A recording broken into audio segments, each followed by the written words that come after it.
Cal, you guys went to Toronto the other day. A lot of the things were stacked against you guys. Felt like you maybe went in with a little bit of an underdog mentality. Now that you're up 2-0, what's the challenge? What's the process to try to keep that edge, keep that mentality? I don't think you change anything. You keep executing, keep the game plan the same, and just go out there, kind of in that reverse mentality of, down 0-2, trying to finish this job, and understand that, things can change pretty quickly. So. Go to Ryan on the left. Cal, what has made George so effective in the postseason? We've seen him kind of struggle at times during the regular season, but in the postseason he seems to have another gear. What has made him so effective? Yeah, I think he's done a really good job of, really mixing really well. And obviously I think he's kind of, in a way, kind of hitting his stretch just because of the injury this year, and he's finally found that groove. And he's really been good about locating the sinker to both sides of the plate, which has been huge. So away and in, and then obviously mixing in the rest of the stuff has been a big key, I think. Stay on the left with Tim. Cal, I'm wondering, I know right now, remembering back probably isn't easy, but 3 years ago, you guys at the deadline go out and get Luis. What did that acquisition tell that group when you guys were still kind of young and sort of learning how to win at that point, by the front office going and getting him, and what did that do? What did getting him do for that group? Yeah, I think that doing something like that, it's one of those things where you can say whatever you want, but the actions speak louder than words, and it kind of excites the room when you're going out there, and because it's the message is clear. We're going for it. We got our team significantly better, and you can look at this year as well, going out and getting Gino and Naylor, and doing things like that. It's exciting, and it really brings that clubhouse together, creates a lot of energy and buzz, and that's what you want heading into the last 2 months of the year. Go in the middle, Tyler. Cal, with what you've done personally this season, it's sort of taken your own star to a different level. What have you enjoyed about that, maybe, and how has it changed things for you off the field? Nothing really. Still try to do the same thing every day, pretty much. I don't think really nothing's really changed for me, or in my eyes, I guess. So I'm just really enjoying, obviously the success of the team and everything that's been going on. I think the last month was a lot of fun. It was a lot of fun, and enjoying that with those guys, and kind of coming together there at the end was a lot of good memories, and trying to keep doing that right now. So, and just one other one about the Mariners and staying here and committing. What about their vision finally sold you on it? Like the wanting to stay here and see this thing out. What made you trust?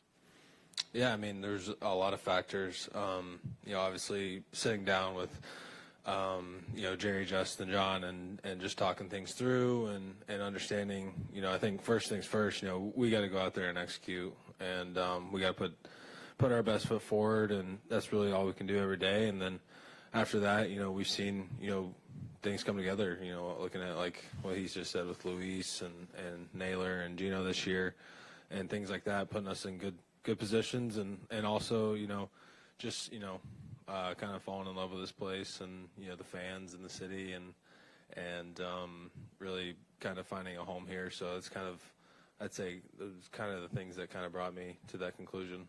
We'll go in the middle, JP. Thanks, Cal. 2004 is a long time ago, but I know you're a Red Sox fan growing up and watching the team that year. What are your memories of what that team meant? Because obviously, basically for all their fans, they had never seen that team win the World Series, and of course, you're trying to do something that's never been done in this city. So when you look back, what was it like as a young fan back in 04? Yeah, it was. It was crazy. Obviously the year before, or I think it was the year before, Wakefield, and giving up the home run to Boone. I remember how devastating that was and how close, and obviously the next year then be able to do that and coming back like that was crazy. So I was obviously very lucky. I didn't have to go through all the suffering that fans did for many years, but you see what it does to an organization in a city, and how important that was, and that's just something that was amazing. I mean, I thought it was awesome, and obviously now you're looking back, 20-something years, you're seeing all these documentaries coming out and how important that was, and how it really kind of bolstered, the next couple championships for him come years after that. So it means a lot, and it's just, it kind of gives you that little extra gear, a little extra edge, as far as, we're doing this for something more than just ourselves or just this team. We're doing it for fans and people here to remember, something for a long time. Do you have a specific recollection of watching particular games during that journey at whether it was at a relative's house, your own house, who you were watching it with, whether it was the Game 4 against the Yankees or Game 7 or when they eventually won? Yeah, I mean, unfortunately, the one that really sticks out was the Aaron Boone home run. That was really devastating. I remember I was on my living room floor. I was just sitting there watching with my dad. It was obviously late, and that one was kind of crushing. So that one was, unfortunately, that's the one that sticks out of all of them. But I also remember kind of very vividly the Johnny Damon home runs and how much that game was, and it kind of got things going. So I believe was it two that one was it Game 7? Was it 6 or 7? Yeah, one of those. So those are the ones that really stuck out to me. So that was, and then it was crazy, obviously how big the CS was, and then the World Series they won, was it 4-0 to the Cardinals, so they kind of just steamrolled it. Go to Ryan in the front. Cal, you were the Platinum Glove winner last year. The Gold Glove Awards nominees came out today. You weren't on it. Did you think you were worse defensively this year? And then I got a second question as well. I mean, a lot of that is based off of numbers and analytics. So I think this year with the new strike zone, it kind of changed a lot. You saw it early on, and obviously that big article came out, and they mentioned they shrunk the zone for the umpires, or at least the shadow zone of what can and can't be called, down from 2 to 0.75. So I say that was a big factor early on, but right now I'm not crazy looking into it. We obviously got bigger things ahead of us, so that's something maybe I'll address in the off season, take a look at something maybe I could do better, or kind of dive a little deeper into that. Also, we mentioned about the Bryce mound visit. He said he doesn't remember what you said, and then we asked Logan, and Logan said that you come out there oftentimes, put your glove up to your mouth, but just stare at him. Is this true? And what is your philosophy on mound visits? Everyone's different. I mean, a lot of the time, you go out there and you just want to give the guys a breath. So, you don't want to sound like dad going out there every single time saying the same thing, because then, it starts to get repetitive and you're not getting your point across. So, sometimes you are just going out there, giving them a breath, and you don't want them to be rolling their eyes, hearing the same cliche thing every time. So, a lot of times I'll go out there, give them a breather, and then,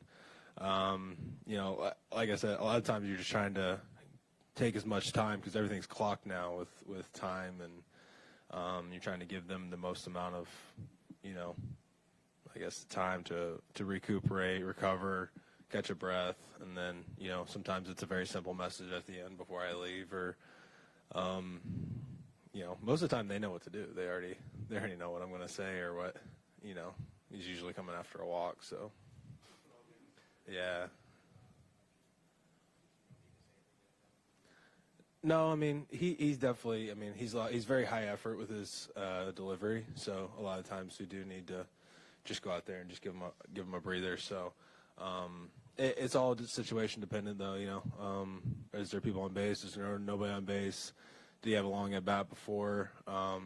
Is it a hot day out? Is it, obviously we're not dealing with that too much right now, but a lot of those factors come into play. Do we have a lot of mound visits to play with? Sometimes when you use them up early in the game, you got to be a little more smart about it versus, if we're cruising through 5 and you can afford to use one in the 6th and go take it, better safe than sorry. We'll go to Mike in the front. Cal, we hear about George, the big game competitor, and what he did, 3 years ago in the ALDS, what he's done now for this year. Whether it's preparation or mentality, what sticks out to you as far as the biggest difference for him in big games like these?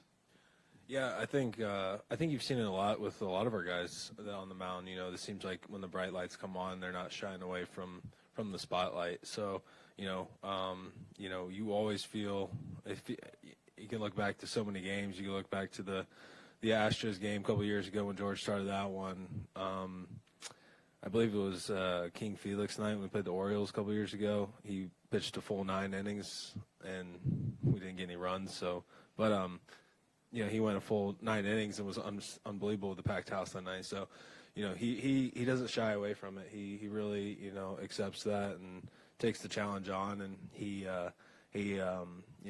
kind of busts through in a way and uses that, adrenaline and focus to make a really good outing usually. So, Go to the second row, Aaron.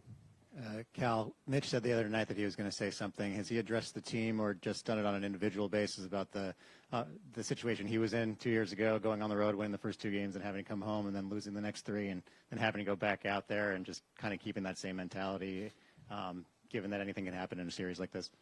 Yeah, I mean, we understand, obviously we put ourselves in a good spot, but job's not finished. And I think we've done a good job of that so far this year. All the way starting back to when we did clinch, we weren't satisfied with just making the playoffs. We wanted to finish this thing off and get the division, and then fast forward to the Tiger series.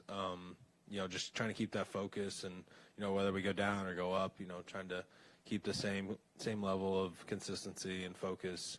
And like I said, we want to try to finish this thing out here and take care of business. That way, we're not giving them any kind of room to breathe. Go to Taryn.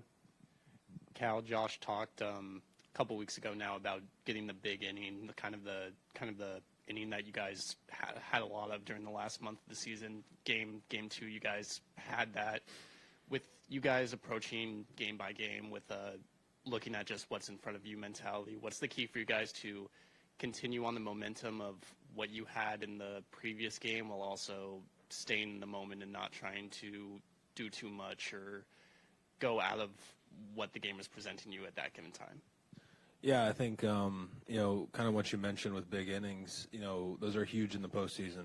Putting up crooked numbers can really, be a huge thing especially with, how much shorter pitchers' leashes are and getting to bullpens and getting to see guys extra time. So, crooked numbers are huge. And then as far as like the mentality and kind of the approach, kind of just do the same thing. Obviously we're gonna be home these next 3 games, and we know it's gonna be loud, and it's just gonna be about keeping the heart rate down and not trying to do too much, kind of like we did in Toronto. So in postseason you're always gonna be a little more amped up, and heart rate's gonna be going a little more. So it's more about just slowing the game down, trying to take a deep breath here and there, and understanding that, we're going to have some tough games and tough moments and trying to slow things down. Go to Shannon in the front. Cal, this hasn't been a normal season for George this year. He started on the IL. It took him a little while to really get into what he does, and he seemed to be battling things a little bit trying to do that. What did you see from him in getting back to where he is doing what he is doing right now?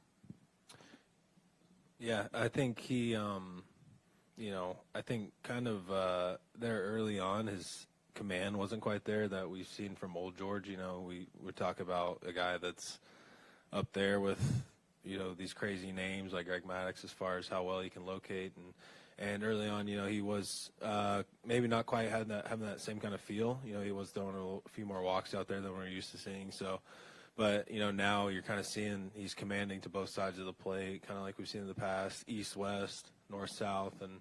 And I think that kind of just grew with confidence and building up a little bit and, getting that feel back. And it seems like he's kind of, like I said, with him kind of now getting some starts under his belt and going a little deeper into games. And I think you're starting to see that feel back. And like I said, that's the kind of the thing that popped to me was like, all right, that command's there now. We're seeing it to both sides and lefties and righties as well. Go to Jordan on the left. Cal, the rotation's been pretty similar for a few years now, but there's been a lot of turnover in the bullpen besides Brash and Munoz. What stands out about this bullpen right now, and what's it been like watching them kind of gel at the right moment right now? Yeah, they've been unbelievable. I mean, I can't really say enough about those guys and how well they've done, and not only that, just how much they've been asked to do as far as, covering multiple innings, back-to-back days, short rest, et cetera. You can go on and on. And, I look at guys like, Bizzardo and Vargas the other night. Those are huge innings that they covered. And, obviously, Brash and Mooney are going to get the bulk of that just because, how great they've been, and deservingly so. But like I said, Bizzardo, Gabe Spire, they've been awesome for us all year and really bridged that gap. That's helped a lot. And they've been great. They've been filling it up. They've been mixing. They've been, kind of hitting their spots really well. And those are huge, especially this time of year. Go to Hazel. Cal, in speaking to Ty France, he told me that he noticed a shift in your mentality when you returned to the team from getting optioned in 2022. He said that he thought you had a lot more confidence in yourself and belief that you belonged in the major leagues. How accurate is that? And do you think that point of your career has factored into your success today? Yeah, I think a lot of, I think looking back, you never want to be optioned and you never want to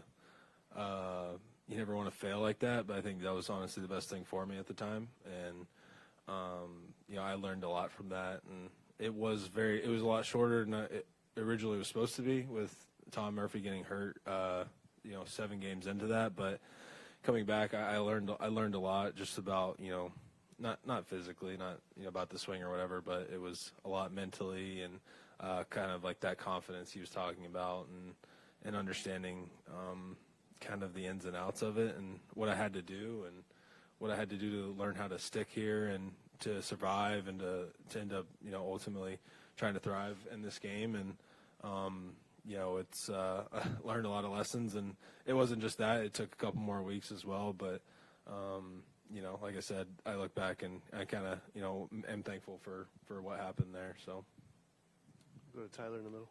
Cal, with so many catchers, the position is a big part of their identity. Like, they just love it. What do you love about the position you play? I grew up around the game. My dad was a catcher.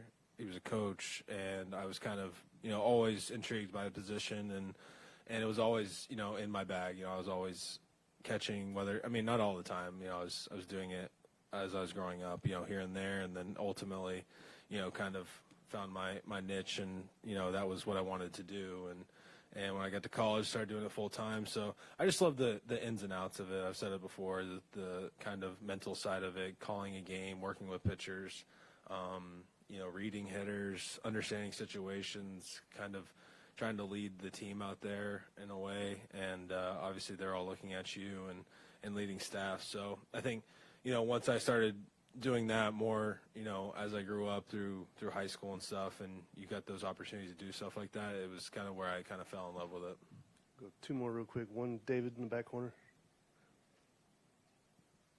Hey, Cal, JP mentioned the 04 Red Sox. That team certainly was aware of the history they were trying to overcome and kind of embraced it.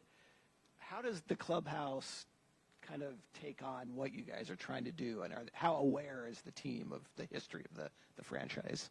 Yeah, we understand, and we live in a world today where everything, is emphasized with, media, social media, and you can't really go anywhere around here without hearing that. So I think it's one of those things where you embrace it, right? You don't shy away from it. I think in a way you're grateful for, where you're at and very happy, but at the same time you're still hungry because you're like, all right, we can do something that's never been done before here. This is, more than just about me. It's about the guys in that room. It's about getting this, chance, this opportunity, and looking at it like that, not like a burden, like it's something that we have to do. It's something that is fun, something that is, bringing joy to the guys in the clubhouse, and as well as, the fans in the city. So, and you're feeling it. You feel it, when you're on the field. You feel it when you walk out there, and it's 20, 30 minutes before a game, and you can't see an empty seat. So it's you can just, like I said, it's something you can sense and understand, how much it means to the city and the fans, and it's a lot of fun. Wrap up with JP in the middle. Cal, you're one of 37 people born in North Carolina to play in the big leagues this year, which is a pretty significant number on a per capita basis, certainly. For those who might not be as familiar with it, how do you describe the baseball culture in North Carolina and maybe the mentors that you had growing up in your home state? Yeah, I didn't know it was 37. That's pretty cool. I think the South in general, obviously, it's a little warmer down there, so you're getting more kids that play, and you can play more year-round. Obviously, it's no Florida or California, Texas maybe, but the baseball there is pretty good. There's a lot of colleges there. I think that helps a lot. I think that's the thing in the South is there's maybe not as many pro sports teams, but there's a lot of colleges and people they look at people and teams and players that are on those teams, and they grow up idolizing them. So to me, that's what I was. I loved college baseball. I was watching college baseball, so like I said, it's very competitive down there. And, I remember watching, Dustin Ackley, Kyle Seager, when I was the bat boy and my dad was playing their teams, guys at Clemson, Tyler Colvin, those are kind of some older names, but those are the guys that you kind of grow up watching how good they were in college, and then obviously when I got here, Kyle Seager made that connection, and was kind of really crazy that came together. So it's like I said, it's very competitive down there, and very a lot of fun growing up there playing baseball. All right, Cal, we appreciate your time. Thanks for coming in. Thanks, guys. Appreciate it.